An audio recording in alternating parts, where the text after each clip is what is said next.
മൂശക്കാലം 4-ാം ഞായർ. വിശുദ്ധ മത്തായി എഴുതിയ സുവിശേഷം 22-ാം അധ്യായം 23 മുതൽ 33 വരെയുള്ള വാക്യങ്ങളുടെ വിശകലനം. പുനരുദ്ധാന വിവാദം. ജനിച്ചാൽ ഒരിക്കൽ മനുഷ്യന്റെ മരണം സുനിശ്ചിതമാണ്.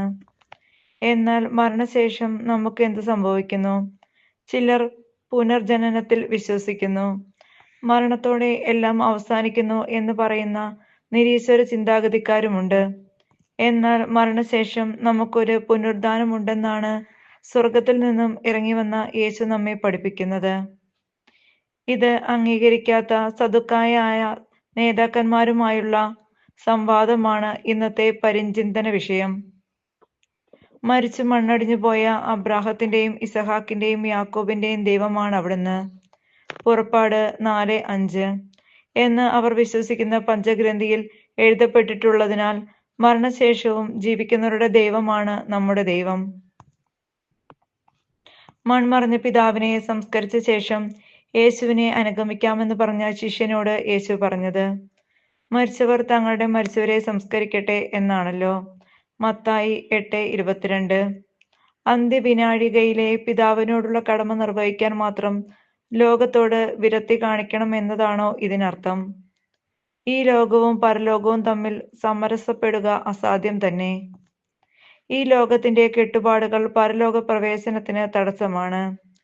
ഇരുളും വെളിച്ചവും എന്ന പോലെയാണ് ലോകവും സ്വർഗവും. ലോകം മനുഷ്യനെ മരണത്തിലേക്ക് നയിക്കുമ്പോൾ സ്വർഗം അവനെ ജീവനിലേക്ക് നയിക്കുന്നു. സ്വർഗപ്രവേശനത്തിന് തടസ്സമായി നിൽക്കുന്നതൊക്കെ മരണവും മരണത്തിലേക്ക് നയിക്കുന്നതുമാണ്. എന്താണ് യഥാർത്ഥത്തിൽ മരണം എന്ന ധ്യാനമാണ് ഇന്ന് നമുക്ക് വേണ്ടത്. ആരാണ് മരിച്ചവർ? സ്വർഗത്തെ മറന്ന് ലോകവ്യാപാരങ്ങളിലും ജഡിക പാപങ്ങളിലും മുഴുകി ജീവിക്കുന്നവർ. നിത്യമായ മരണത്തിലേക്കാണ് അവർ നീങ്ങിക്കൊണ്ടിരിക്കുന്നത്. ലോകവ്യാപാരങ്ങളിൽ മുഴുകി ജീവിക്കുന്നവർ മാതാപിതാക്കളും സഹോദരീ സഹോദരങ്ങളുമാണെങ്കിൽ അവരെ അവരുടെ പാട്ടിന് വിട്ടേക്കുക. സ്വർഗത്തെ സംബന്ധിച്ചിടത്തോളം അവർ മരിച്ചവരാണ്.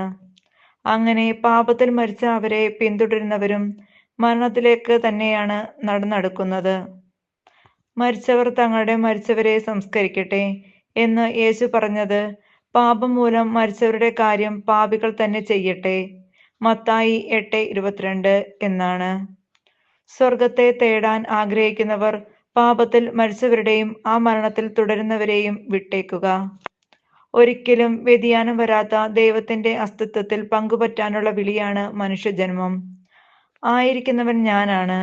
പുറപ്പാട് 3:14 എന്ന് മോശയ്ക്ക് വെളിപ്പെടുത്തിയ ദൈവം ആദിയും അന്തവും ഞാനാണ്. 21:6 എന്നൊക്കെ പറഞ്ഞവന്റെ അസ്തിത്വത്തിലേക്കുള്ള വിളിയാണത്.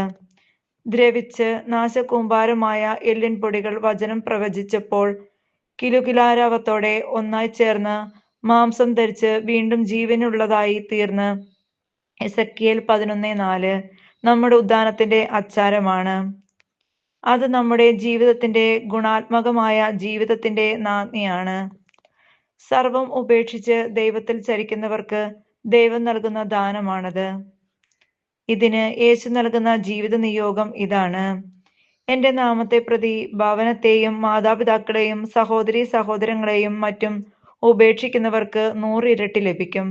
മത്തായി 19:29.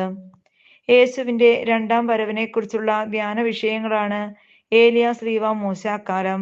ഈ കാലത്തിന്റെ അവസാനത്തെ ഞായറാഴ്ചയായ ഇന്ന് ഉദ്ധാനത്തെക്കുറിച്ചുള്ള ഈ ചിന്തകൾ മരണശേഷവും നമുക്കൊരു ജീവിതമുണ്ടെന്ന പ്രത്യാശയോടെ ജീവിക്കാൻ നമുക്ക് പ്രേരകമാകട്ടെ.